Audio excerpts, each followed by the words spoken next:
சான்றோர் பெருமக்களே, அறிஞர் பெருமக்களே, சிந்தனையாளர்களே, தமிழ் ஆனந்த யோக உலக சமாதான பிரியர்களே, பேஸ்புக் அன்பர்களே, நண்பர்களே, உங்கள் அனைவருக்கும் முதற்கண் என் வணக்கத்தை தெரிவித்துக் கொள்கின்றேன். வாழ்க வளமுடன்.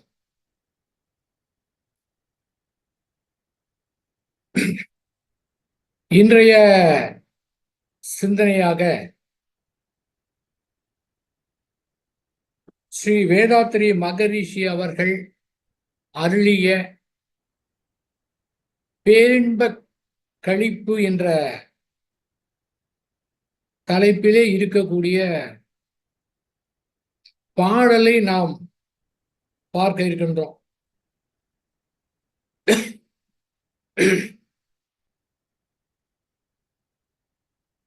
உரைநடையிலே சில விஷயங்களை நேரடியாக கூற முடியாது. ஆனால்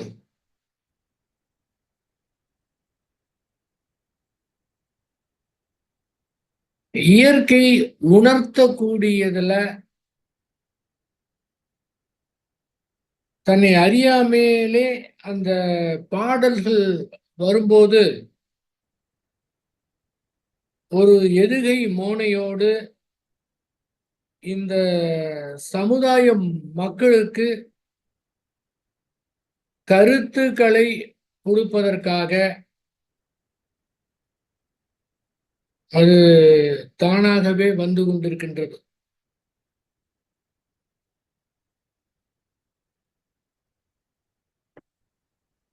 இந்த பாடலை படிக்கும்போது என்ன தோன்றுகின்றது என்றால்,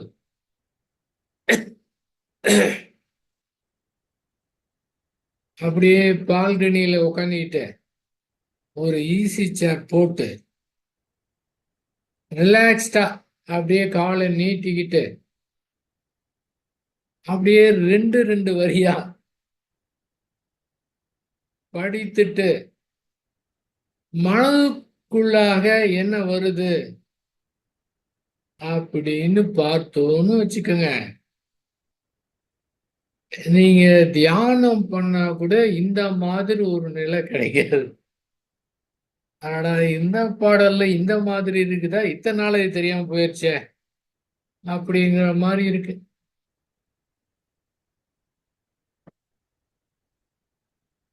அப்படியே சுகமா அப்படியே உக்காந்துட்டு ஒரு ஆழ்நிலை தியானம் பண்ண மாதிரி பண்ணலாம்.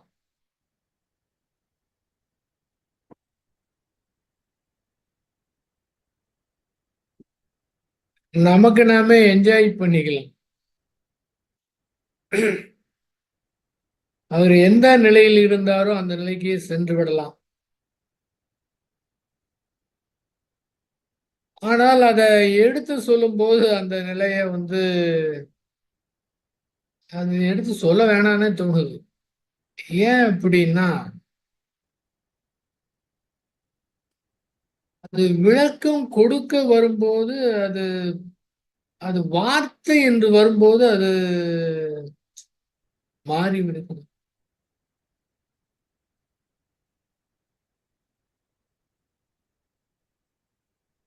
இருந்தாலும்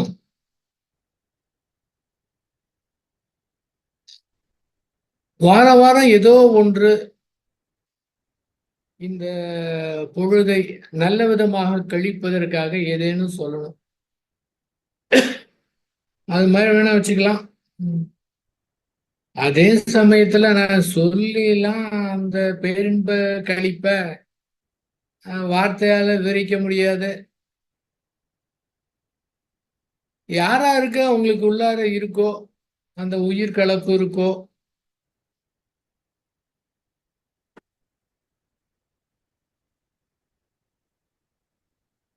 நமக்குள்ளாக இருக்கக்கூடிய அந்த வேதாத்திரி இருந்தாருன்னா அப்படியே என்ஜாய் பண்ணிக்கலாம். நாமும் அப்படியே அமைதியா இருந்துக்கலாம். அது இயற்கை பார்த்து செய்து கொண்டிருப்போம். அதனோட இதுல இருக்கும்போது நாம் என்ன பண்ண போறோமே. இருந்தாலும் மகரிஷி இவங்க கருவியாக இருந்து அதை கொடுத்துட்டு போயிருக்கிறாங்க. யாருக்கு நேரம் வருதோ அதை படிக்கும்போது அவங்களும் அந்த உணர்வை பெறுவார்கள். அந்த உள்ளுக்குள்ளார இருக்கணும். இந்த வார்த்தையால பேசியோ வார்த்தையால புரிந்து கொண்டு அதை படித்து கொஞ்சம் கொஞ்சமா அப்படிங்கிறது இல்லை. அங்கே போனவுடனே அது கனெக்ஷன் வந்து கிடைச்சிடணும். உள்ளுக்குள்ளார இருக்கணும். அது மாதிரி இருந்தா இருக்கும். பேரின்ப கழிப்பு அப்படிங்கிறதுல மகரிஷி அவங்க ஒரு பாடல் பாடி இருக்கிறாங்க. யூடியூப்ல போய் நம்ம தேடி பார்த்தோம்னா அவருடைய குரலிலே அதை பாடியிருப்பார். அது ரொம்ப மிக இனிமையா இருக்கும். நேரம் கிடைக்கும்போது அப்படியே அதை கேட்டு அப்படியே கண்களை மூடி ரசிச்சு பார்க்கலாம். அவருடைய குரலிலே கேட்பது மிக இனிமை. அதுதான் இப்போது நாம பார்க்க இருக்கின்றோம்.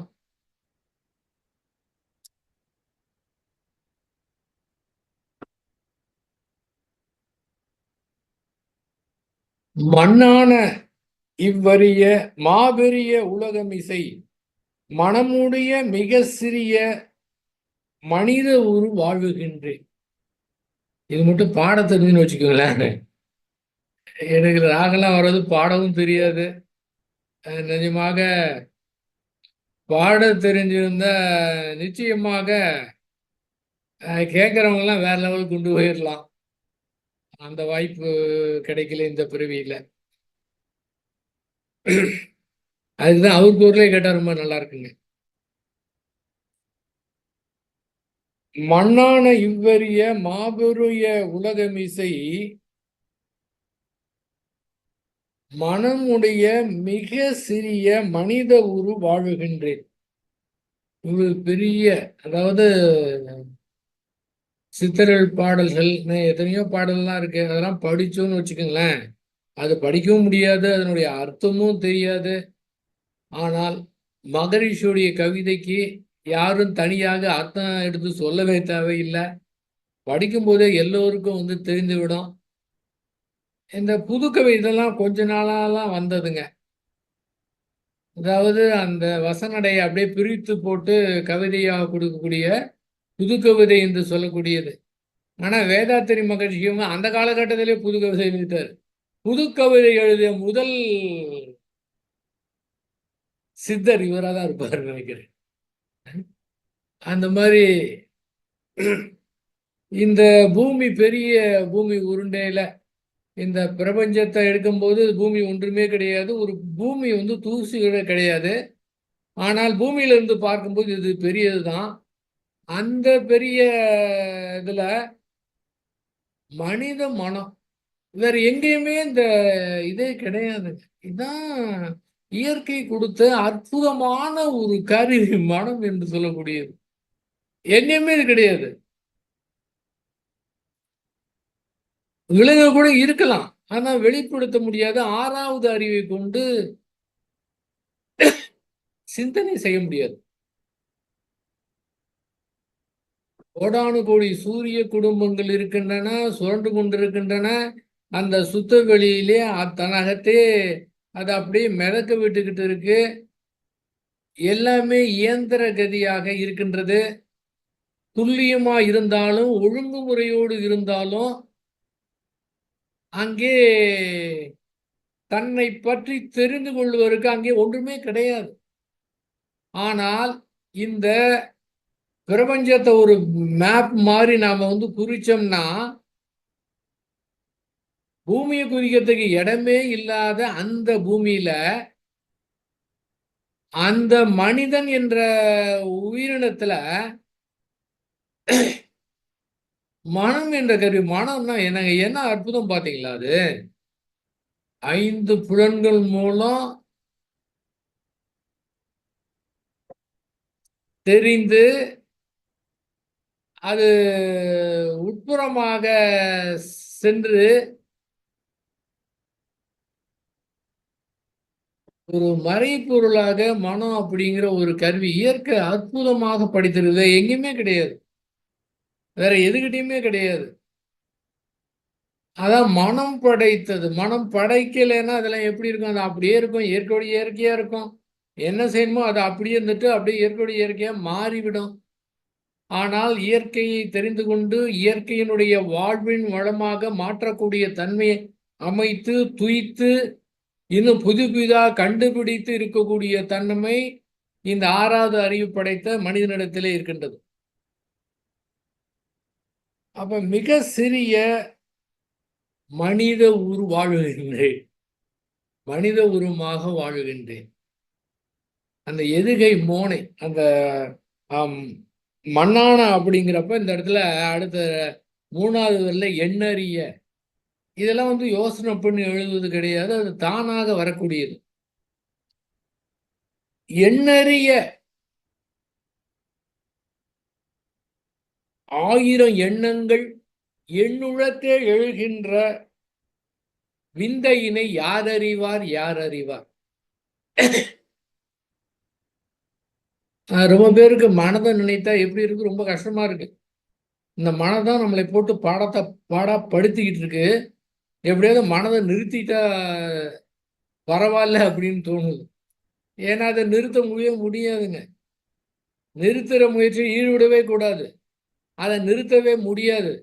மனம் எப்போ நிற்கும்? ஒன்றுமில்லாத நிலைக்கு போகணும், மனதிலேயே ஒன்று இல்லாம இருக்கணும் அப்படின்னு செய்யக்கூடிய முயற்சிகள் அத்துணையுமே வீண் தான். ஏன்னா அழகாக இயற்கை மனம் கொடுத்திருக்கின்றது. அது நிறுத்துறதுக்கு முயற்சி பண்ணக்கூடாது. எப்ப நிற்கும் மனம்? ஆழ்ந்த தூக்கத்துல மனம் கிடையாதுங்க. அங்கே கனவு விட்டால் அங்கே மனம் இருக்கின்றது. அப்ப கனவில்லாத தூக்கத்துல மனம் கிடையாது. ஒருத்தர் கோமா ஸ்டேஜுக்கு போயிட்டாருன்னா மனம் கிடையாது. ஒருத்தர் மயக்கம் போட்டு விழுந்துட்டாருன்னா அங்கே மனம் கிடையாது. உடலை விட்டு உயிர் பிரிஞ்சதுன்னா மனம் கிடையாது. இந்த நிலையில மனதை வைத்து என்ன பண்ண முடியும்? ஒண்ணுமே பண்ண முடியாத. நல்ல ஆழ்ந்த தூக்கத்துல டீப் ஸ்லீப்ல நீங்க மனதை வைத்து ஒன்றும் பண்ண முடியாது. மயக்கம் போட்டு விழுந்தீங்கன்னா உங்களுக்கு எதுவுமே தெரியாது. கோமா ஸ்டேஜ் விட்டா ஒண்ணுமே தெரியாது. உடலை விட்டு போயிடுச்சுன்னா ஒண்ணுமே தெரியாது. உடல் விட்டு போனா கூட ஏதாவது தெரியும். மீதி இடத்துல ஒண்ணுமே தெரியாதுங்க. அப்புறம் எதுக்குங்க அதை போய் நிறுத்துவதற்கு முயற்சி செய்துகிட்டு? அப்ப இயற்கை உணர்வுகள், அதாவது மனதில் ஏற்படக்கூடிய உணர்வுகள் இயற்கை கொடுத்த வரப்பிரசாதம். அதை எப்படி என்ஜாய் பண்ணணும்னு பார்க்கணும். அது அத்துணையுமே எந்த உணர்வா இருக்கட்டுங்க, எப்படியாப்பட்ட உணர்வா இருக்கட்டுமே, அத்துணை உணர்வுகளுமே நம்முடைய நன்மைக்காக தான் அது கொடுத்திருக்கின்றது. ஏன்னா இயற்கை படைத்திருக்கின்றது, மனம் என்று படைத்திருக்கின்றதுன்னா அதுல தவறு நடக்கிறதுக்கு சான்ஸே கிடையாதுங்க. இந்த அப்படி வச்சிருந்தா நல்லா இருக்கும், இப்படி வச்சிருந்தா நல்லா இருக்கும் அப்படின்னு நம்முடைய அறிவை கொண்டு பார்த்தோம்னா அது எப்படி பார்த்தாலும் தவறாக தான் இருக்கும். அந்த இடத்துல நோ அப்பீல், நோ அங்க வேற எதுவும் பேசுறதுக்கு எதுவுமே கிடையாதுங்க. அந்த நிலையில வைத்திருக்குதுங்க. அதை மட்டும் நன்றாக புரிஞ்சுக்கணும். அந்த இயற்கை துளி கூட தவறு செய்வதற்கு அங்கே வாய்ப்பே கிடையாது. அந்த மாதிரி அற்புதமான சிஸ்டம் படைத்திருக்குதுங்க. நீங்க இப்படி இருந்தா நல்லா இருக்கும், தவறு சொல்றது வேலையே கிடையாது. அங்க ஒண்ணுமே பேச முடியாதுங்க. அந்த அளவுக்கு மிக துல்லியமாக வைத்திருக்கின்றது. ஆனால் வேதாத்திரி மகரிஷி உங்களுக்கு எப்படி இருக்கு? அந்த எண்ணறிய 1000 எண்ணங்கள் எண்ணுள்ளத்தே எழுகின்ற விந்தையினை யார் அறிவார்? யார் அறிவார்? சாதாரண மனிதனுக்கு இந்த மனம் தான் பாடா படுத்தி எடுக்குது. எதுக்குதான் மனம் இருக்குதோ இதை நிறுத்திட்டா நல்லா இருக்கும் அப்படின்னு தோணுது. ஆனால் அவருக்கு வரக்கூடிய எண்ணங்கள் எண்ணுவதற்கு அரிய 1000 எண்ணங்கள் அந்த உள்ளத்திலே எழும்போது ஒரு இனிமை கொடுக்குது. ஏன்னா எண்ணங்கள் எழுகின்றதுனாவே அதுக்கு தகுந்த மாதிரி உணர்வுகள் அடிமனம் கொடுக்க ஆரம்பிச்சு. அதுதான் நம்முடைய இயல்புன்னு சொல்லலாம். அதை சித்தம்னு சொல்லலாம். இந்த சூழ்நிலைக்கு ஏற்றாற் போல நம்முடைய அடிமனதிலே பதிந்தது. அடிமனம் தான் சித்தம், இயல்புன்னு சொல்லலாம். அது நம்முடைய வினைப்பதிவு தொகுப்பா இருக்கு. பெற்றோரிடத்தில் வந்தது இருக்கின்றது. நம்முடைய அனுபவங்கள் இருக்கின்றன. நாம் படித்தது, கேட்டது, சிந்தனை செய்தது, கற்பனை செய்தது, இது அத்தனையுமே பதிவாயிருக்கின்றது. அந்த பதிவிலிருந்து சூழ்நிலைக்கு ஏற்றாற் போல அந்த அடிமனதிலிருந்து சப்ளை செய்து அதை நம்முடைய உணர் மனதின் மூலமாக நாம தெரிந்து கொள்கின்றோம். இந்த உணர் மனதின் மூலமாக அந்த அடிமனதை நம்முடைய கட்டுப்பாட்டை கொண்டு வர முடியாது. ஏன்னா அந்த சூழ்நிலைக்கு தகுந்த மாதிரி அங்க இயல்புக்கு ஏற்ற மாதிரி அது தானே வெளிப்பட்டுருங்க.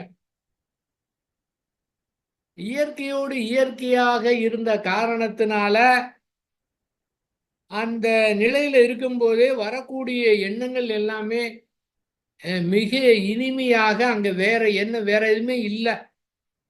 சொல்றாங்க பாத்தீங்களா, எழுகின்ற எண்ணங்கள் யாவும் நற்பயனாக மாறும் சொல்றாரு பாத்தீங்களா, அந்த மாதிரி எண்ணங்கள். அது மாதிரி வரும்போது அதை கூர்ந்து பார்க்கும்போது அந்த விந்தையை யார் அறிவார் யாராலும் சொல்ல முடியாது. எப்பவுமே அதுல இருக்கலாம். சிறிது கூட நெருடலே இருக்காது. சிறிது கூட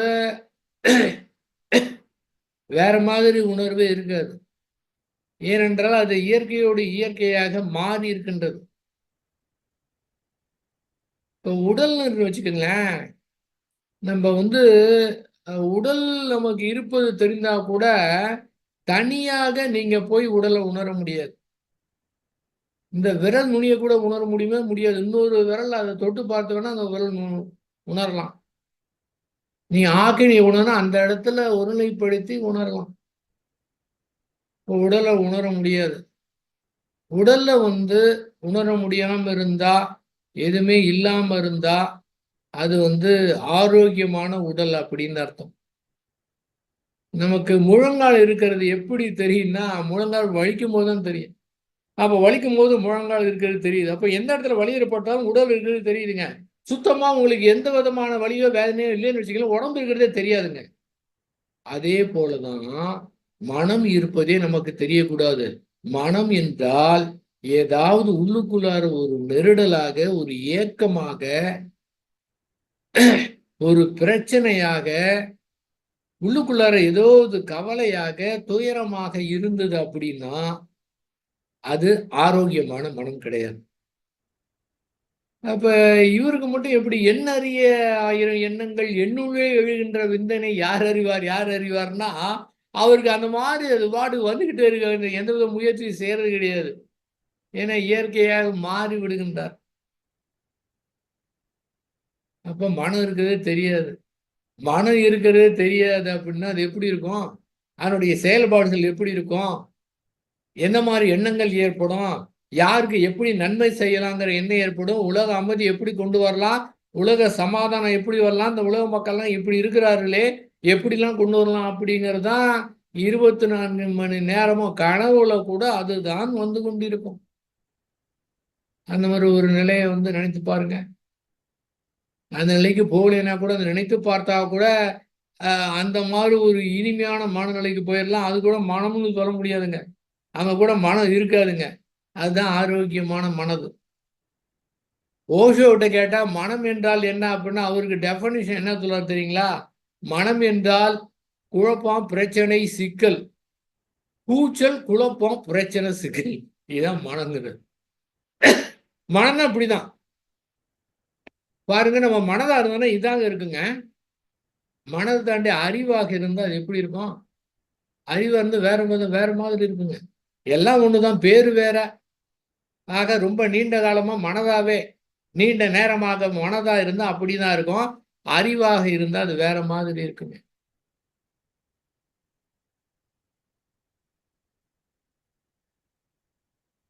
சின்னஞ்சிறு செல்கள் சேர்ந்திணைந்து ஒத்துழைத்து சிந்தனை கேட்டா செயல்கள் சிறப்புடலில் நிகழ்த்துவன. கோடானு கோடி அணுக்களின் கூட்டாக இருந்து எல்லாமே. செவுரு எப்படி இருக்கு? செவுரு செங்கல்ல அடுக்கி வச்சிருக்கிறாங்க. அதுல ஒன்னோடு ஒண்ணு ஒட்டுவதற்காக, சேர்ந்திருப்பதற்காக சிமெண்ட் பூசி இருக்கிறாங்க. இது கோடானு கோடி செல்களின் கூட்டாக அந்த காந்தத்தின் காரணமாக ஒன்றிணைந்து செயல்பட்டு சிந்தனைக்கே எட்டாத அளவிற்கு இந்த சிறப்புடலில் செயல்கள் நடந்து கொண்டு இருக்கின்றன.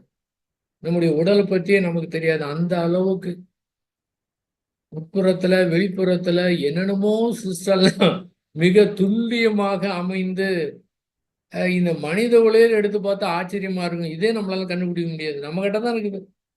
இதே நம்மளால கண்டுபிடிக்க முடியாது. இந்த உடலோடு வாழ்கின்றோம், கண்டுபிடிக்க முடியல. மனதை கொண்டு தான் எல்லாமே செய்கிறோம். கண்ணை திறந்துலேருந்து நைட்டு தூங்குற வரை மனதை கொண்டு தான் எல்லாமே நினைக்கின்றோம், செயல்படுகின்றோம். அத்தனையும் மனதை கொண்டு தான் செய்கிறோம். மனம் இல்லாமல் எதுவுமே செம்மறியாது. ஆனால் மனதை பற்றி எதுவுமே நமக்கு தெரியாது. இது ரொம்ப ஆச்சரியமான விஷயம். இன்னும் விஞ்ஞானத்துல உடலை பத்தி ஆராய்ச்சி பண்ணிக்கிட்டே இருக்கிறாங்க, என்னமோ பண்றாங்க. அது கண்டுபிடிக்க முடியாத சிந்தனைக்கு எட்டாத செயல்கள்ல அற்புதமாக இந்த உடலை படைத்திருக்கின்றது. உடலின் மதிப்பை உணர்ந்து உடலை சரியான முறையிலே வைத்துக் கொள்ள வேண்டும் என்ற ஒரு பொறுப்புணர்ச்சி நமக்கு வேணும். ஏன்னா இந்த உடல் சாதாரணமா வரலைங்க. இதை வானத்திலிருந்து பொத்துலாம் குதிக்கல. அந்த நிலையை பார்க்கும்போது அந்த சுத்த வெளியிலிருந்து அசைந்து எவ்வளவு நாள்ல எந்த மாதிரி பரிணாம வளர்ச்சி அடைந்து கோடானு கோடி வருஷத்துக்கு பிறகு நிறைவாக இந்த பூமியிலே இந்த பிரபஞ்சத்திலே பூமி என்று உற்பத்தியாகி அதிலே மிக அற்புதமான மனம் படைத்து அத்தனை ரசிக்கக்கூடிய பேரின்ப கழிப்பிலே திளைக்கக்கூடிய ஒரு மனதை அதை உற்பத்தி பண்ணியிருக்குன்னா இது ஒரு நாள் 2 நாளா எத்தனையோ பரிணாம வளர்ச்சி அடைந்து ஒவ்வொன்றாக மாறி மாறி செயல் விளைவு தத்துவ ஒவ்வொன்றா மாறி மாறி நிறைவாக கடைசியாக அற்புதமான ஒரு உடல் அமைப்போடு இந்த மாதிரி இயற்கை படைத்திருக்குது. அந்த உடலையே நேசிக்கணும், அதையே சரியா பராமரிக்கணும், சரியான உடற்பயிற்சி சரியான முறையில அந்த 5 முறையில அளவு முறை பயன்படுத்தி இந்த உடலை பாதுகாத்து இந்த உடல் கெடுவதற்கு முன்பாக அந்த மனித பிறப்பு எடுத்தவருடைய நோக்கத்தை தெரிந்து கொண்டு போகணுங்க. அப்போ உடலுடைய மதிப்பை நாம உணரணும். அந்த உடல் முன்னால எவ்வாறு இருந்தது, முன்னம் ஒரு துளியான மூலவிந்து நாதத்தால் முழுமையாய் எனது உடல் முற்று அறிவன் திருவருளா. ஸ்ரீ வேதாத்திரி மகரிஷி அவங்க சொல்லுவாங்க, உலகத்திலே ரொம்ப அதிசயமான விஷயம் என்ன அப்படின்னா இதுதான் சொல்லுவாங்க. உலகத்திலே அதிசயமான விஷயம் என்னவென்றால் ஒரே ஒரு துளி விந்து கருப்பையில விழுந்து 10 மாதத்துல குவா குவான்னு கத்துது பாத்தீங்களா வெளியே இதான் உலக அதிசயம். இதை விட வேற எதுவுமே கிடையாது உலகத்துல. இயற்கை படைப்புல இதை தவிர வேற எதுவுமே கிடையாதுங்க. என்ன ஆளு பாருங்க, ஒரு துளிதான் எப்படி அது கட்டுது, இயற்கை எப்படி அமைத்திருக்கின்றது. பில்டிங் கட்டினா சரி, பாலம் கட்டினா சரி, இடிஞ்சு விழுந்துருது, என்னமோலாம் ஒன்றும் கட்ட முடியல. அது என்ன அற்புதமாக தனியா ஒரு பாடல்ல ஒரு குறிப்பிட்ட ஆரம்பத்திலே சித்த வைத்திய பாடல்லையே 1 மாதத்துல எப்படி இருக்கும் கரு, 2 மாதத்துல 3 மாதத்துல எப்படி இருக்குன்னு கிளீனா ஒரு பாடலை குறிப்பிட்டிருப்பார். அதுக்கு முன்னால இருந்தது அந்த முழுமையாய் எனது உடல் முற்றறிவன் திருவருளாம். முற்றறிவன் முற்றும் அறிந்தவன், எல்லாமே அறிந்தவன் அவனுடைய திருவருளால். முற்றறிவன் திருவருளால் என்னுடைய உடல் முழுமையாக அந்த கட்டமைக்கப்பட்டு இருதயம் நுரையீரல் அங்க கழிவு பொருள் எப்படி வெளியேறணும், எப்படி உள்ளார போகணும், என்னென்ன சிஸ்டம் அழகா நம்ம நினைத்து பார்த்தா, கொஞ்சம் நேரம் இருந்து கொஞ்சம் நினைத்து பார்த்தா தூக்கம் வரலன்னு வச்சுக்கோங்களேன், இது மாதிரி ஒரு பாட்டை மனசுல நினைச்சுக்கிட்டு எப்படி வந்திருக்கோம் அப்படின்னா நீங்க தூங்கிடலாம். அனாவசியம் போட்டு குழப்பிக்கிட்டு இருக்கிறதுக்கு அதனுடைய இயற்கையுடைய ரகசியத்தை ரசித்தோன்னு வச்சுக்கோங்களேன், அப்படியே தூங்கிட்டோம்னா எப்பவுமே இயற்கையோடு இயற்கையா இருக்கிற மாதிரி இருக்குது. எப்படி அமைச்சிருக்கு பார்த்தீங்களா? அது அது வளர்ந்து என்ன அழகு, என்ன உடல் பாருங்க. இது மாதிரி மனித ஊர்ல ஒண்ணு இது மாதிரி எத்தனை ஜீவராசிகள், எத்தனை செடி கொடி, எத்தனை பறவை, வண்டு, பாம்பு அப்படின்னு அதனுடைய உடல் அமைப்பு இதே மாதிரி அங்க எத்தனை உயிரினம், லட்சக்கணக்கான உயிரினங்க. இதுல கடல்ல வேற அங்க வந்து தாவர இனம், திமிங்கலத்திலிருந்து சிறிய மீன்ல இருந்து என்னென்னமோ, அது உயிர், இந்த ஜடப்பொருள்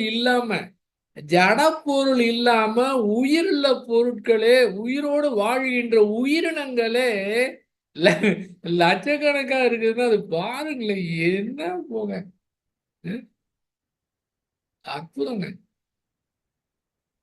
இதுக்கு தாங்க, இத ரசிக்கிறதுக்கு தாங்க நாமளே பிறந்திருக்கிறோம். என்ன பாருங்க, உரைநடையாதுன்னா புத்தகம் படிக்க முடியாது.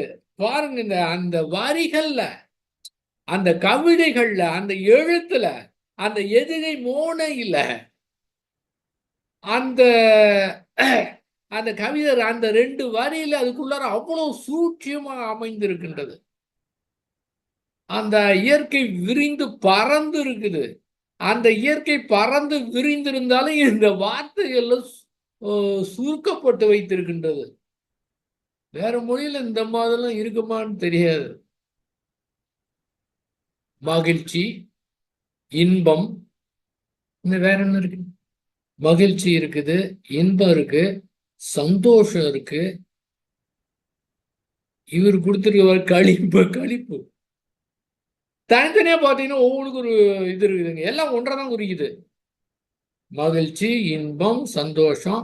களிப்புனா பேர், அதுல இன்ப களிப்பு இல்ல, பேரின்ப களிப்பு.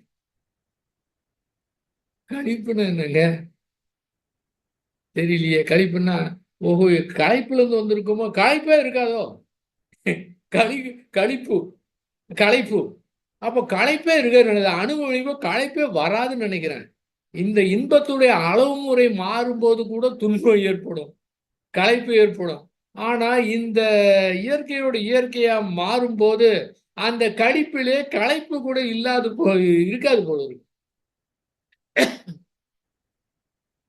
ஏங்க, என்னங்க நீங்க என்ன தத்துவம் கத்துக்கணுங்க? புதுசா தத்துவம் கத்துக்கணுமா? ஏகச்சமா உங்களுக்கு கத்துக்கவே தேவையில்லைங்க. ஞான கழகத்தை எடுத்து வச்சுட்டு ஒரு ஒரு வரிய படிச்சுட்டு அப்படியே அழகா உட்காந்துருக்கலாம் போல இருக்கே. எனக்கே கூட இத்தனை நாளா தெரியாம போச்சு. இத சொல்லாது எடுத்து பார்த்தாதான் அடாடா, வேற என்னங்க வேணும்? வேற ஒண்ணுமே தேவையில்லை. இவ்வளவு விஷயம் இவ்வளவு நுணுக்கமாக உள்ளுக்குள்ள இருக்க, வரலன்னா சொல்ல தேவையில்லைங்க.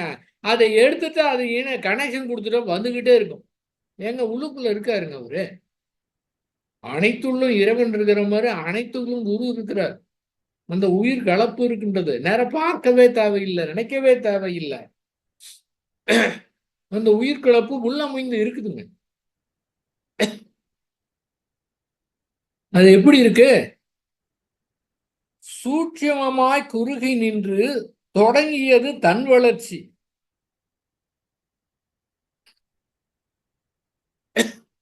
சூட்சுமம், சூட்சுமம், மறைபொருளாக சூட்சுமமாக குறுகி நின்று தொடங்கியது தன் வளர்ச்சி. அந்த துளி விந்தும் நாதமும் சேர்ந்து அந்த இணைந்த நேரத்துல அது ரெண்டு அந்த கருப்புல போய் அடைஞ்சிட்டு வச்சுங்க, அவ்வளவுதான். அங்க ஸ்டார்ட் ஆயிடுச்சு. சூட்சமா இருக்கு. அதுல என்னென்ன இருக்குங்க? என்னென்னமோலாம் இருக்குது. எத்தனையோ பிறவிகளாக பெற்ற வினைப்பதிவு இருக்கு. யாருக்கு வந்து பிறந்திருக்குன்னு இருக்குது. எந்த பெற்றோர்களுக்கு என்ன மாதிரி வந்து குழந்தையா வரும்னு இருக்கு. மகளாவா மகனாவா வரணும் இருக்கு. அதோட எத்தனை உறவுகளோடுன்னு இருக்கு. எந்த மாதிரி வினைப்பதிவுக்கு இந்த மாதிரி எங்க தொடர்பு கொண்டு எந்த மாதிரி இன்ப துன்பம் அனுபவிக்கணும் அப்படின்னு இருக்குது. இது கூட அப்படியே கிடையாது, முழுசா கிடையாது, முழுமையா கிடையாது. அந்த அந்த வினைப்பதிவுல கொஞ்சோண்டு. இதுல வேற பாருங்க என்ன சூட்சுமம் பாருங்க. அதுல இருந்து கொஞ்சோண்டுங்க. அந்த கொஞ்சம் கூட எதுக்குன்னு கேட்டீங்கன்னா, இந்த பிறவிக்காக. வேற பிறவியில வேற வினைப்பதிவு எடுத்திருந்திருக்கலாம். அதனால நம்மை பற்றி உயர்வாகவோ வேற ஏதாவது விஷயத்துக்காகவோ நாம் பெருமைப்பட்டுக் கொள்ள தேவையில்லை. ஏனென்றால் இந்த பிறவியிலே இந்த வினைப்பதிவுக்கு ஏத்த மாதிரி பிறந்திருக்கிறோம். வேற பிறவில வேற மாதிரி பிறந்திருப்போம். அப்ப அவ்வளவு கிடக்குதுங்க. அதுல சூட்சுமமாக குறுகி நின்று தொடங்கியது தன் வளர்ச்சி. அந்த முதல் நாள்ல இருந்து அந்த கருப்பையில சேர்ந்த நாள்ல இருந்து அப்படியே அழகாக அது வளருது. ஒரு நாள் கருப்பையில, ஒரு நாள், 2 நாள், 3 நாள் தெரியவே தெரியாது. 30 நாட்கள், 40 நாட்கள் கழித்து தான் கன்ஃபார்மே பண்றாங்க அந்த கரு உற்பத்தி ஆகியிருக்குதுன்னு. அது வரை தெரியல. அந்த அளவுக்கு தன்னுடைய வளர்ச்சியை தொடங்குது. இன்னையா அதுக்குள்ள இருந்துட்டு இன்னும் எதிர்காலத்துல பிறந்து என்னென்னமோ பண்ண போறது எல்லாமே அந்த இடத்துல குறுகி சூட்சுமமாக இயற்கை அமைத்திருக்கின்றது. அதெல்லாம் நம்ம தெரிஞ்சுக்க முடியுமா? ஆனா இயற்கைக்கு தெரியும். அப்ப நம்ம அறிவு என்னங்க? ஒண்ணுமே கிடையாதுங்க. பேசாம இப்பயே சரண்டர் ஆகிடலாம்ல. எதுக்கு வாழ்ந்து பார்த்து 60, 70 வருஷம் வாழ்ந்து கடைசியா ஒண்ணுமே இல்லைன்னு போறதுக்கு. அப்படியே போனாலும் அடுத்த பிறவியில திரும்ப எல்லாம் மறந்துட்டு திரும்ப ஃபர்ஸ்ட்ல இருந்து துவங்குற மாதிரி. அப்ப எத்தனை பிறவி எடுத்தாலும் மறந்து போயிடுதே. அப்ப இயற்கை எழுத்து எதுவுமே செய்ய முடியாது என்று இப்பொழுதே இந்த கணத்திலேயே சரண்டர் ஆயிட்டு, வார்த்தையில சரண்டர் ஆகாம நான் அவ்வளவுதான், நான் சரண்டர் ஆயிட்டேன்னு வாய் விட்டு சொல்லாம நேரடியாக அப்படியே அந்த சரண்டர் முயற்சி கூட செய்யாம நிகழணுங்க. அது நம்ம முயற்சி கூட பண்ணக்கூடாது. அந்த மாதிரி சரண்டர் அது ஒரு நிகழ்வாக இருக்கணும். அந்த அளவுக்கு இயற்கையை உணரணும். தொடங்கியது தன் வளர்ச்சி சொல்லறிய மறைபொருளாய் தொடர்ந்து வரும் வினைக்கேற்ப. சொல்வதற்கு அரிய மறைபொருளாய் தொடர்ந்து வரும் அந்த வினை பதிவுக்கு ஏற்றாற் போல தொடர்ந்து வந்துகிட்டே இருக்குதுங்க. மறந்துடுது. 10 வருஷத்துக்கு முன்னாலேயே மறக்குதுன்னா இது எத்தனையோ பிறவிக்கு முன்னால இருக்கிறது எப்படிங்க ஞாபகத்துக்கு வரும்? ஞாபகத்துக்கு வரணுமா? தேவையில்லை. ஏன்னா இயற்கை கரெக்டா நடத்துது. ஞாபகமே தேவையில்லைங்க. இந்த பிறவியில சில விஷயத்த மறக்க முடியாம கஷ்டப்படுறப்ப, இன்னும் வேற பிறவியில எதெல்லாம் நினைச்சுக்கிட்டு கஷ்டப்படுறதுக்கு கிளீனா மறதி அற்புதமா உண்டாகி இருக்குது. அற்புதமாக அது மறதியை உண்டாக்குனாலும் அந்தந்த பிறவியில செய்த வினைப்பதிவுலாம் தொடர்ந்து சுருக்கமாக வந்து கொண்டிருக்கின்றது. அதிலே சந்தேகமே கிடையாது. இருந்தாலும் அறிவை பயன்படுத்தி சரியான முறை செய்தோம் என்றால் அந்த வினைப்பதிவு மாற்றி அமைக்கக்கூடிய வல்லமை நம்மிடத்திலே இருக்கின்றது. எல்லாமே அவனுடைய செயல்ல இங்க நமக்கு வேலையே கிடையாதுன்னா, அதுக்கு தான் 6வது வரி ஒன்று இருக்கின்றது. மனம் என்று ஒன்று இருக்கின்றது. உணர்ச்சி வயப்படாமல் அறிவை எப்படி பயன்படுத்துவது என்று கொடுக்கப்பட்டிருக்கின்றது. எந்த மாதிரி மறைபொருளாக வினைப்பதிவு இருந்தாலும் சரி, இந்த காலகட்டத்துல அறிவை கொண்டு செயல் விளைவு தத்துவத்தை புரிந்து கொண்டு அறிவை நன்கு பயன்படுத்தினோம் என்றால் அதுதான் செயல் விளைவு தத்துவம். 2 போதுமே. யாருக்கும் துன்பம் கொடுக்காமல் துன்பப்படும் உயிர்களுக்கு நம்மால் முடிந்த உதவி இது போதுமே. 2 போதுமே. வேற தத்துவம் ஞாபகம் வச்சுக்க தேவையில்லையே. மனப்பாடம் செய்ய தேவையில்லையே. ஜபம் மாதிரி பண்ணிட்டு இருக்க தேவையில்லையே மாற்றுவதற்கு. 2 போதுங்களே. இந்த 2 போதும். வினைப்பதிவை மாற்றிடலாம். எத்தனை பிறவியா இருந்தாலும் பரவாயில்ல. இந்த 2 வச்சே மாத்திக்கலாங்க. தொடர்ந்து வரும் வினைக்கேற்ப ஆட்சியின்றி ஆளுகின்ற ஐயன் திருவருளால் அன்னை கருப்பை விடுத்து அடைந்து விட்டேன் மண்ணுலகை.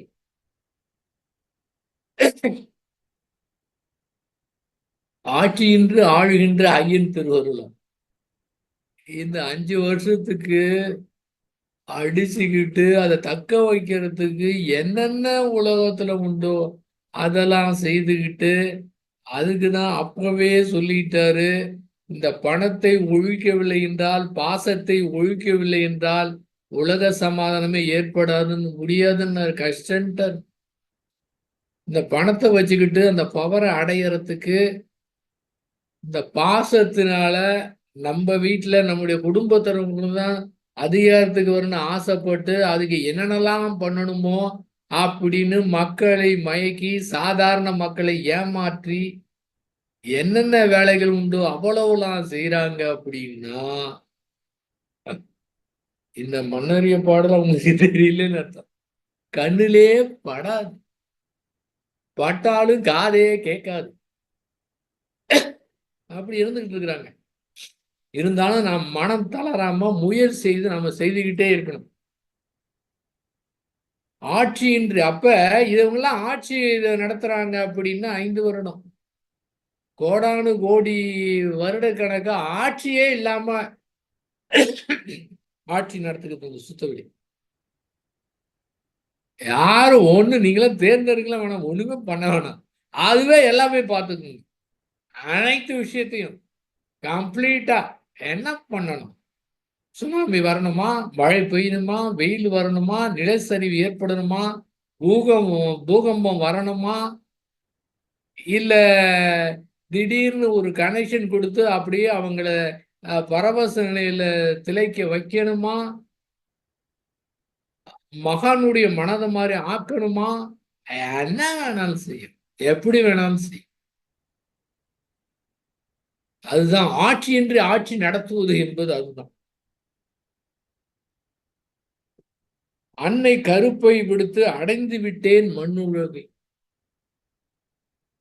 பாருங்க, அந்த 10 மாதத்துல என்னென்னவோ ஏற்கனவே இருக்கக்கூடிய வினைப்பதிவு எடுத்து இங்க வந்து எந்த தாய் தந்தையருக்கு மகனா பிறக்கணும், அந்த நேரத்துல அந்த வினைப்பதிவுக்கு ஏத்தாற் போலதான் அப்பா அம்மாவை செலக்ட் பண்றது. அது இல்லாம அவங்க என்னென்ன நினைத்து அது பதிவாகுதோ அந்த வினைப்பதிவுக்கு ஏத்த மாதிரி பதிவாகி உண்மையாகவே அந்த 280 நாட்கள் தான் அந்த குழந்தைய வளர்க்கிறதுங்கிறது. அப்படியே துல்லியமா அதுக்கு ஏத்த மாதிரி குழந்தை வளர ஆரம்பிக்கும். எல்லையற்ற ஆற்றலுள்ள இறைவன் திரு உள்ளம் என்ன? எல்லையற்ற ஆற்றல், எல்லையற்ற ஆற்றல், அதுக்கு எல்லையே கிடையாது. எவ்வளவு ஆற்றல், எல்லையில்லாத ஆற்றல், எல்லாமே தெரியும், எல்லாம் அறியும் ஆற்றலுடையது, என்ன வேணாலும் பண்ணணும், எப்படி வேணாலும் ஊடுருவோம், நம்ம கற்பனையே செய்ய முடியாத அளவு கூட அது ஏதாவது செய்து அது பண்ணி ஆச்சரியமா இருக்கு. நம்ம ஏதாவது ஒரு பிளான் பண்ணலாம், 10 பிளான் பண்ணலாமா, போட்டுங்க, 20 கூட போடுங்க, சரிங்க. ஒன்று அனைவருக்கு உங்களுக்கு அறிவுடைய திறமை 100 பிளான் கூட போடுங்க, 100 பிளானையும் தாண்டி அது வேற பிளான் போட்டு எல்லாத்தையும் மாற்றிடு. அது மட்டும் இல்லை, அது மட்டும் இல்லை, ஒரு ஆளுக்கு ஒண்ணு கிடையாது, ஒரு நிகழ்ச்சி நடத்துங்க. அது ஒரே ஒரு இந்த உலகத்துல ஒரு நிகழ்ச்சி நடத்தும், அந்த ஒரு நிகழ்ச்சியின் மூலமாக கோடானு கோடி கொத்து நிகழ்ச்சிகள் நடத்தி பாருங்க.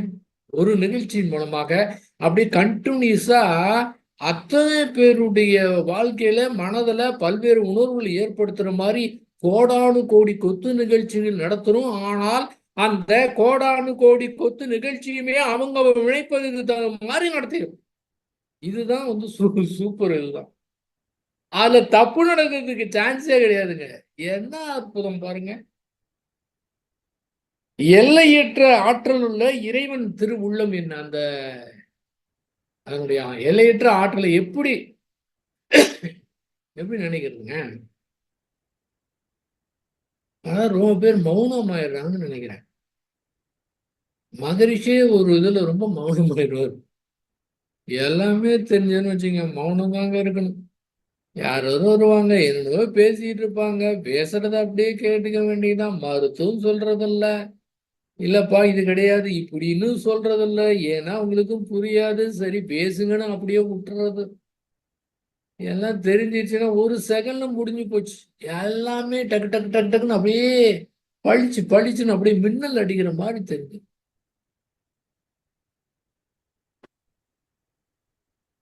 எவ்வுயிரும் தோன்றுவதற்கு ஏற்ற ஒரு திருவழியாய் எந்த உயிர் தோன்றுனாலும் சரி, அதுக்கு ஏற்ற மாதிரி ஒரு திருவழியாய். திருவழியாய்னா அந்த இயற்கை, அந்த இறைவனுடைய வழியாய் வல்லமையாய் பெண்ணினத்தை வடிவமைத்தான். அற்புதமே.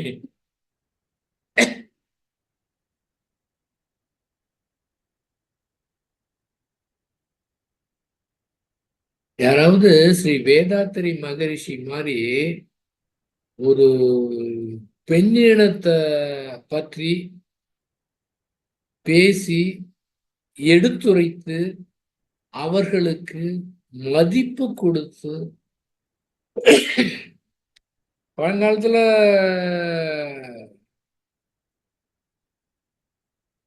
பெண்ணை பற்றி இழிவா கூட பேசியிருக்கிறார். பெண்ணினும் பேய், பெண்ணினும் மாய பிசாசு. ஏன்? ஏன்னா இவங்களுடைய மனசு, இவங்க மனசு தொந்தரவு பண்ணுதுன்னு, இவங்க மனது ஒழுங்கா இல்லைன்னா அவங்கள போய் குறை சொல்றது.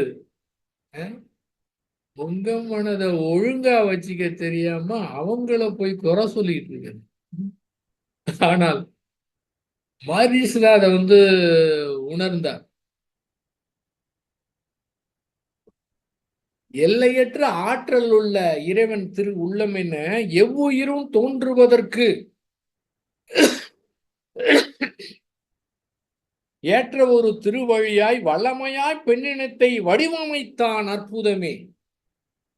என்ன அழகா ஒரு அந்த பெண்ணினத்தை, பெண்ணினம்னா இந்த மனித குலத்தில் மட்டும் அல்ல, எல்லா உயிரினத்திலையுமே அந்த மாதிரி ஒரு ஒரு அந்த மேல் ஃபீமேல் அப்படிங்கிறது ரெண்டு ரெண்டா இருக்குது பாத்தீங்களா? அந்த இதுல மனிதனா கூட எல்லாம் இன்னும் சிறு சிறு இதெல்லாம் பார்த்தா இன்னும் சூக்கமாக அற்புதமாக அதை வைத்திருக்கின்றது. பெண்ணினத்தை வடிவமைத்தான். அற்புதமே. வாழ்ந்து வரும் மக்களில் இவ்வளம் அறிந்தோர் எத்துணை பேர்.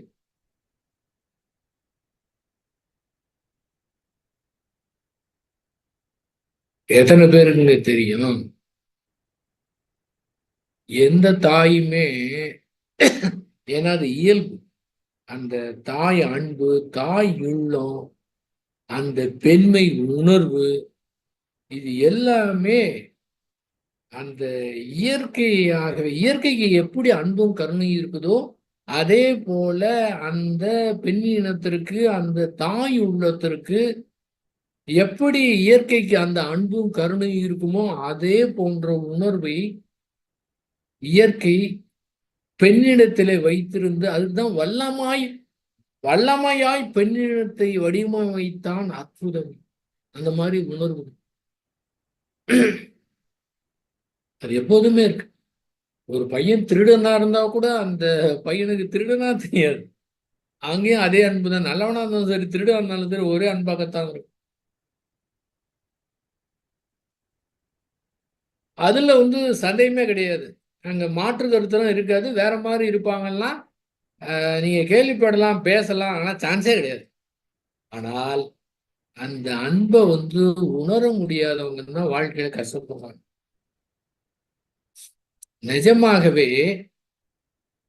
அதை உணர்ந்துட்டாங்க அப்படின்னா உலகத்துல சிக்கலே கிடையாதுங்க. அதை உணர முடியல. ஏன் உணர முடியல? ஏன் உணர முடியலன்னா அது தெரியலைங்க. கொஞ்சம் பேர் தான் ஆனா ரொம்ப பேர் அதை உணர்ந்து இருக்கிறாங்க.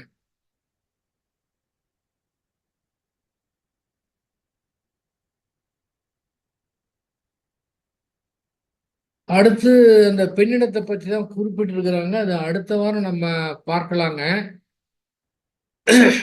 இப்ப என்னன்னா, ஆணா இருந்தாலும் சரி, பெண்ணாக இருந்தாலும் சரி, அப்படியே அவரவர்கள் அம்மாவை அப்படியே கண்களை மூடி அப்படி நினைத்து பார்த்தோம் என்றால், இயற்கையாகவே அந்த இயற்கைக்கு எந்த மாதிரி ஒரு அன்பும் கருணையும் இருக்குமோ அந்த உணவு அப்படியே வர ஆரம்பிச்சிடும். நினைத்து பார்க்கறது இல்ல. அது அந்த ஆட்கள்லாம் கொஞ்சம் குறைவா தான் இருக்கிறாங்க. மீதி இருக்கவங்க ரொம்ப பேர் இருக்கிறாங்க. அந்த அம்மா அப்படின்னாவே அது ஆணா இருக்கட்டும், பெண்ணா இருக்கட்டும், அந்த அம்மாவும் பெண்ணு தான். மகள், மனைவி, சகோதரி, தோழி, இன்னும் எந்த வித உறவா வேணா இருக்கட்டுங்க. எல்லாரும் பெண்கள் தான். இருந்தாலும் அந்த அம்மாங்கிற ஒரு பெண் பாத்தீங்களா, அதுதான் சூப்பருங்க. ஏன்னா அதை மட்டும் உணர்ந்துக்கிட்டாங்கன்னா, அது அதாவது அந்த பெண்ணினம் என்று சொல்லக்கூடிய, அதாவது அரசியல்வாதி சொல்லக்கூடிய தாய் குலம் சொல்றாங்க பாத்தீங்களா, அத்தனை பேரிடத்திலே அந்த மதிப்பு, மரியாதை உணர ஆரம்பிச்சு. நிஜமாவே அதை உணரணும். கொஞ்சம் கண்ணை மூடி அப்படியே அவங்க அம்மாவை அப்படியே கொஞ்சம் நினைத்து பாருங்க. அப்படியே என்ன இனிமை, என்ன ஏன்னா ரத்த சம்பந்தப்பட்டதுங்க. அது அப்படியே இனிமையா வரும். எங்க என்னுடைய எங்க அம்மா உயிரோடு இருக்கும்போதே அம்மாவென்று அழைக்காத உயிரில் ஏதோ ஒரு பாட்டு கேட்டோம்னு வச்சுக்கோங்களேன், என்னுடைய கண்கள் அப்படியே கண்ணீர் வர ஆரம்பிச்சிடும். உயிரோடு இருக்கும்போதே அந்த வரி அப்படியே முழுசா கேட்டோம்னு வச்சுக்கோங்களேன், சாதாரணமா கேட்டிருக்கும் போதே அப்படியே கண்கள் அப்படியே கண்ணீரா வரும். மிஸ்ஸஸ் சொல்லுவாங்க, ஏன் இந்த மாதிரி இது சாதாரண விஷயம், இதுக்கு போய் இந்த உணர்ச்சி வயப்பட்ட நிலையில் இப்படி இருக்கீங்களேன்னு கேட்பாங்க. நான் என்ன பண்ணுவேன், அது எனக்குன்னு தெரியாது, நினைச்சாவே அது மாதிரி வருது. அது இதுக்கு அடக்கிக்கிட்டு அது இயற்கையாச்சு. அது நிஜமா அந்த மாதிரி இருக்கிறவங்க தன்னுடைய மனைவியை சரியா நடத்துவாங்க. பொது இடத்துல பெண்களுக்கு மதிப்பு கொடுப்பாங்க. நிஜமாகவே இந்த பெண்களை ஒரு தெய்வமாக, என்ன அற்புதமா இந்த உலகத்துல இவ்வளவு பேர் இருக்காங்கன்னா அவங்க கொடுத்த பரிசல்லவா. அப்ப எப்படி மதிக்கணும்?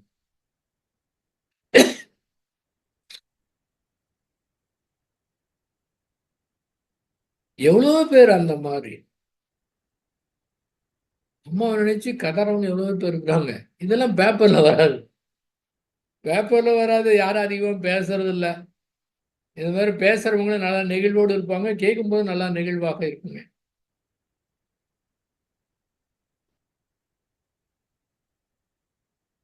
ஆட்டை கூட அந்த மாதிரி வெட்டியிருக்க மாட்டாங்க. ஆட்டை கசாப்பு கடைக்காரன் வெட்டுறான் பாத்தீங்களா, அந்த மாதிரி கூட வெட்டி இருக்க மாட்டாங்களாம்.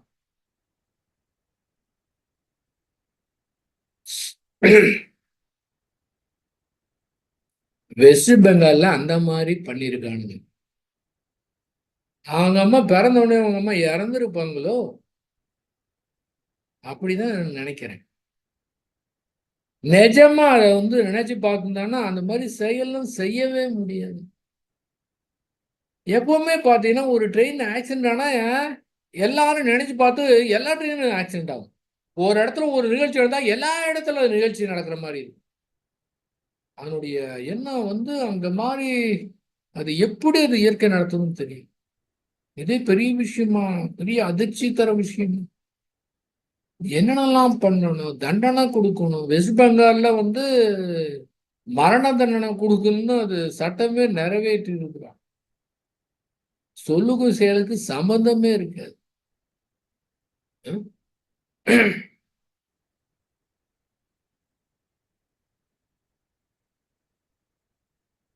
இளைஞர்கள் வந்து அந்த அம்மாவுடைய அருமையும் அந்த அன்பையும் உணர முடியாம கண்ட கண்டதை பார்த்துட்டு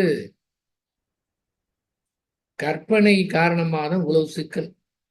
மகரிஷி அவங்களே சொல்லுவாங்க, இந்த சினிமா படத்திலே வரக்கூடிய கதாநாயகன் கதாநாயகியை தன்னுடைய மனதிலே நினைத்திருந்தால் உண்மையான காதல் இன்பத்தை அனுபவிக்க முடியாதுன்னு சொல்லுவது. அப்பவே முடிச்சிட்டார் பாருங்க. உண்மையான காதல் இன்பத்தை அனுபவிக்க முடியாது. அதெல்லாம் நிழல், செயற்கை. இயற்கையா அற்புதமா இயற்கையை வைத்திருக்கின்றது.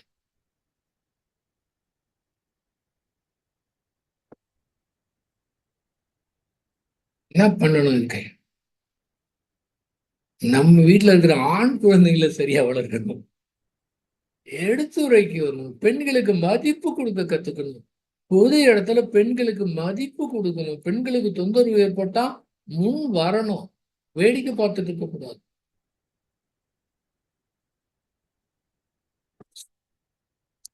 ஒரு தீங்கான உணர்வு ஏற்பட்டு விட்டது என்றால் அது தீங்கான உணர்வா இருக்கட்டும், நல்ல உணர்வா இருக்கட்டுங்க, எந்த மாதிரி உணர்வா இருந்தாலும் அதனுடைய ஆயுள் அரை வினாடி தான்.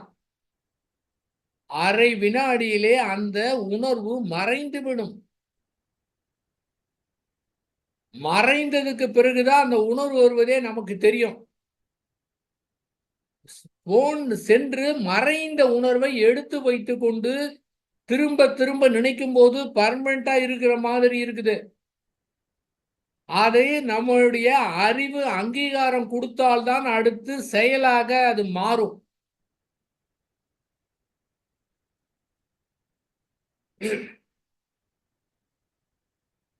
எல்லா உணர்வுக்கும் இதே தாங்க.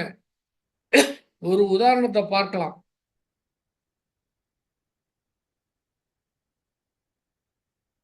புதிதாக நண்பர்கள்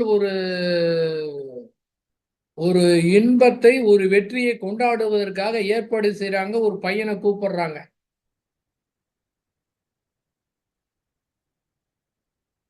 பையெல்லாம் விசாரிக்கல, வாடா ஒரு நாள் தானே பரவாயில்லன்னு கூப்பிடுறாங்க. போனான், தண்ணி போட்டான், பதிவாகி விட்டது. அதுக்குதான் சொல்லக்கூடியது, இன்பத்துல எச்சரிக்கையா இருக்கணும், துன்பத்துக்கு கண்டு பயப்படவே தேவையில்லை.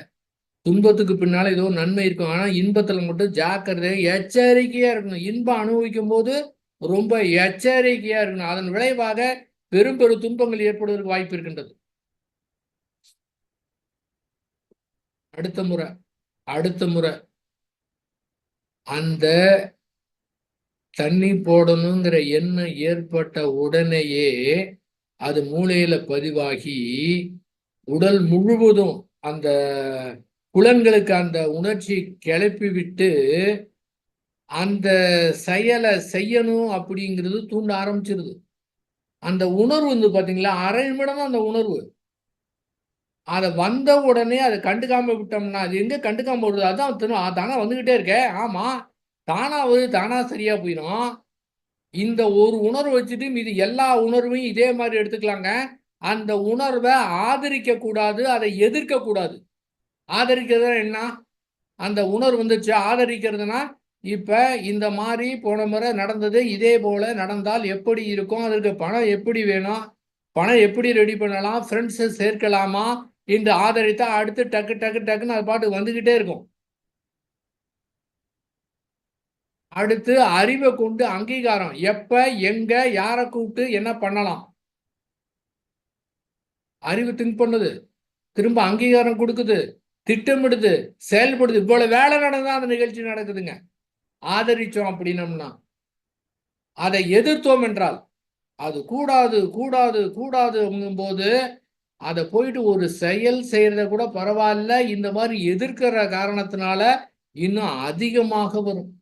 எதிர்க்கக்கூடாது, ஆதரிக்கக்கூடாது, எதிர்க்கக்கூடாது. கட்டுப்பாட்டிலே நான் வைத்திருப்பேன் என்று ரொம்ப கட்டுப்படுத்தி வைத்திருக்கும் போது குறிப்பிட்ட நாட்களுக்கு பிறகு வெடித்து செதறி இன்னும் அதிகமா செயல் செய்ய ஆரம்பிச்சிருவாங்க.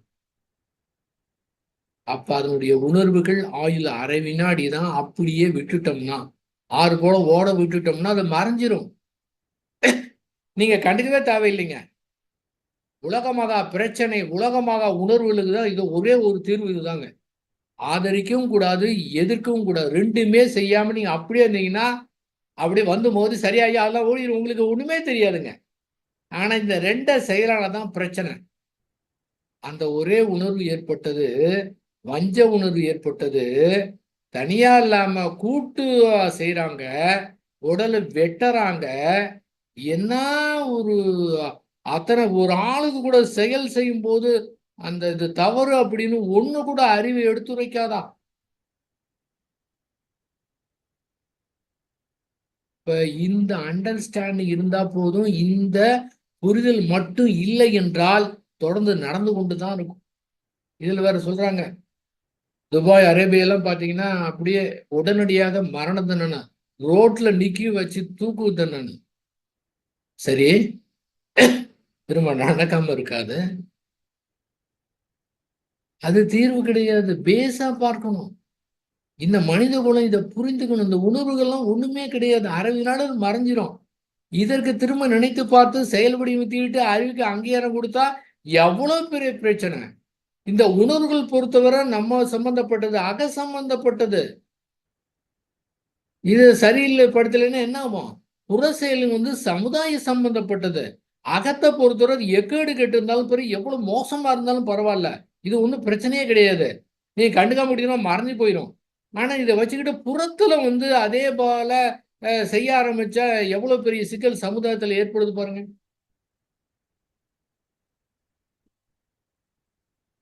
அ அந்த பால் உணவு சம்பந்தப்பட்டது அத்துணைக்குமே இதுதான். உணர்வு தேவைன்னா பயன்படுத்திக்கலாம். இல்லைன்னா அனாவசியமா அத அப்படியே விட்டுறலாம். உணவு பிரச்சனை உலகத்திலே பிரச்சனை வராதுங்க. யாருமே ரொம்ப நல்லா இருப்பாங்க. பாருங்க அதனால எவ்வளவு பிரச்சனை, எத்தனை பேரு, எவ்வளவு போராட்டம். ஒரே ஒரு நிகழ்ச்சினால கோடான கோடி கொத்து நிகழ்ச்சி மேல அவ்வளவு. இதையும் சரி பண்ண முடியுமான்னு முடியாது. என்ன தண்டனை கொடுத்தாலும் தப்பு செய்யறவன மாட்டிக்கவன செய்யறான். தெளிவாவே தெரியுது மாட்ட போறோம்னா. அப்பவும் செய்யணும் அங்க அந்த உணர்ச்சி வேகமா அறிவு மழுங்கி போய் கிடக்குறதுல இருக்கு. அறிவே வேலை செய்யலையே. மனம் மட்டும்தானே வேலை செய்யுது. அப்ப அந்த மாதிரி இருக்கவங்களுக்கு இந்த உணர்வு பற்றி இயற்கை கொடுத்து என்ன அந்த பேரின்ப கழிப்புனா என்ன உணர்வு என்ன மாதிரி என்ன இதெல்லாம் ரசிக்க விட்டுட்டு ஏங்கடா சமுதாயத்துல இவ்வளவு பிரச்சனை பண்ணிட்டு இருக்காங்க பாருங்க. ம், பரவாயில்ல. மனம் தளர வேணாம். நம்ம பண்ணலாம், நம்ம என்ஜாய் பண்ணலாம், நம்ம இருக்கலாம், நம்ம இந்த உணர்வுகளை கொடுக்கலாம். அதெல்லாம் கம்மி தான். அதெல்லாம் ஓடி போயிடும். அதெல்லாம் மிக குறைவு. பெருசாலாம் பேச தேவையில்லை. நம்மளால முடிஞ்சது செய்யலாம் மற்றவங்களுக்கு. அந்த உணர்வோடு நாம இத ரசிக்கலாம். இந்த ஒண்ணே இருக்குன்னா, ஆயிரக்கணக்கான கவிதை எழுதி வச்சிருக்காரு. இதுக்கே உங்க ஆயுசு பத்தாது போல இருக்க.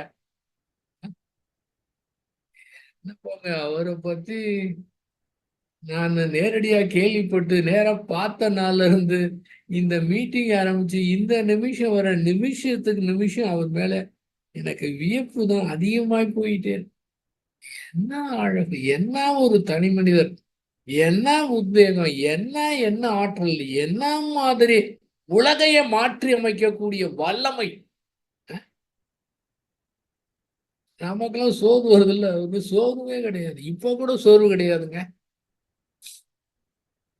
அதனால அவரு குரல இன்னொரு வாரமும் நன்கு கேட்டு, அடுத்த வாரம் இந்த பாடல நம்ம கன்டினியூ பண்ணுவோம். என்ஜாய் பண்ணுவோம். உட்கார்ந்து தியானம் பண்ணா கூட இந்த மாரி சுகம் வராதுங்க. இதுவே ஒரு தியானங்க. இதுவே ஒரு தவங்க. இந்த கவிதைய அந்த ஊடுருவி பார்க்கும்போது அவரு கனெக்ஷன் கிடைச்சிருச்சுன்னா, அவர் எழுதும்போது என்ன மாரி நிலை இருப்பாரோ, அந்த நிலை நம்மவும் போயிரணும். அதிலே இது நமக்கு ஒரு ஒரு நல்ல ஒரு வரப்பிரசாதம். அவர் குருவா கிடைத்தது நம்ம ஏதோ ஒரு நாம நம்முடைய முன்னோர்களும் நிச்சயமா ஆ புண்ணியம் செய்திருக்கிறார்கள். அதனால அந்த மாரி உணர்வு ஏற்பட்டு அந்த போரில்லா நல்லுலகத்தை நாம பார்ப்போம். 2 1/2 வருஷமா நடந்து கொண்டிருக்கின்றது. அந்த வீரருடைய நிலை என்ன? இந்த தலைவர நேரே நேருக்கு நேர் போருக்கு போனான்ல. ஏன் ராணுவத்தை அனுப்பி வைக்கிறாங்க? நேருக்கு போய் சண்டை போடுறதானே. ராணுவத்தை அனுபவிச்சு நம்ம மட்டும் பாதுகாப்பா இருக்கிறது. அவன் வந்து குடும்பத்தை விட்டு, ஒய்ஃபை விட்டு, குழந்தைய விட்டு போய் அங்க போய் கஷ்டப்பட்டுட்டு எப்போ சாவோன்னு தெரியாம கஷ்டப்பட்டுட்டு இருக்கு. 2.5 வருஷமா நடக்குதுங்க.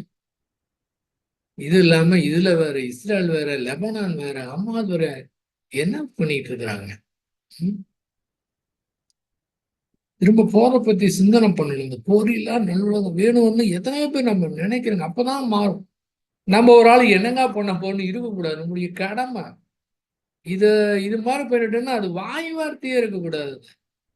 எல்லாம் சொல்லியிருக்காரு, 3 தடவை வாழ்த்து சொல்லியிருக்காருலாம் இருக்கக்கூடாது. அப்படியே அன்பும் கருணையும் அது அப்படியே பூமி அளவுக்கு விரிந்து நின்று அந்த வாழ்த்தக்கூடிய ஒரு அது அப்படியே அது அன்பும் கருணையுமே அது வரணுங்க. அதே அது விரியணும், அறிவால விரியணும், அறிவை விரிய அதுக்குள்ள இருக்கிறவங்க எல்லாம் அதெல்லாம் பெரிய துன்பமாவே தெரியாது. அந்த அளவுக்கு பூமி அளவுக்கு பறந்து விரிந்து நின்று அப்படியே அப்படி செகண்ட்ல நினைத்து பார்த்து அந்த உள்ளொளி பெருக்கி அந்த அந்த உள்ள இருக்கிற வாழ்த்து அப்படியே நம்ம 3 முறை சொன்னோம்னா சொல்றதுதான் 3 முறை. ஆனா அது பர்மனண்டா ஒரு இது மாதிரி ஒரு அனித்திய செயல் மாதிரி நம்முடைய உடம்புல இருந்து அந்த அலைகள் அது போய் சேரணுங்க. அந்த அளவுக்கு நாம் நிறைவாக மனது வெறுமையாக அந்த நிர்வாண நிலையில இருந்து வாழ்த்தும் போதுதான் மாற்றம் வந்து கிடைக்கும்.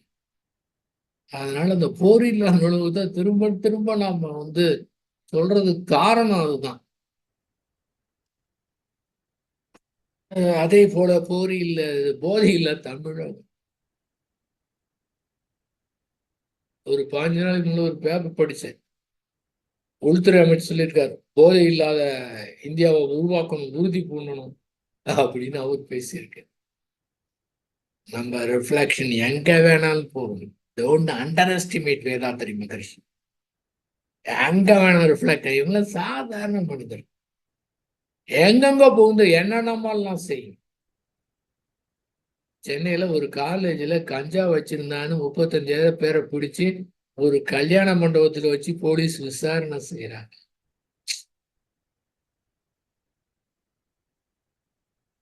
உடல்ல ஏற்கக்கூடிய ரசாயன மாற்றம் திரும்ப திரும்ப செயல் செய்யும் போது அந்த செயலை வந்து ரசாயன மாற்றம் உடம்பு ரசாயனம் ஏத்துக்காதுங்க. ஏன்னா அந்த மாதிரி இது வடிவமைக்கப்பட்டு இருக்கின்றது. டாஸ்மாக் இப்போ யூஸ் பண்ணி அது ஏத்துக்காது கொஞ்ச நாள் கழிச்சு. இதை விட கொஞ்சம் வேணும். பாருங்க, 35 பேர் கஞ்சாவில மாட்டி அடைச்சு வச்சு போலீஸின் இடம் இல்லாம கல்யாண மண்டபத்தில் எடுத்து விசாரிக்கிறாங்களாம். 35 பேருடைய பெற்றோருடைய உள்ள எவ்வளவு வேதனைப்படும், எப்படி வருத்தப்படும், எதுக்கு அனுப்பிச்சோம், ஏன் இப்படி இருக்கிறாங்க. பணம் படுத்தும் பாடு. இந்த காசுக்காக இளைஞர்களை நல்ல வழியில கொண்டு போகாம இன்ப நாட்டத்தில் இருக்கிறவங்களை வேற வழி திருப்பி இதன் காரணமாக எவ்வளவு சமுதாய சீர்கேடு ஏற்படும் என்று தெரியாம பணத்துக்காக பண்ற வேலை.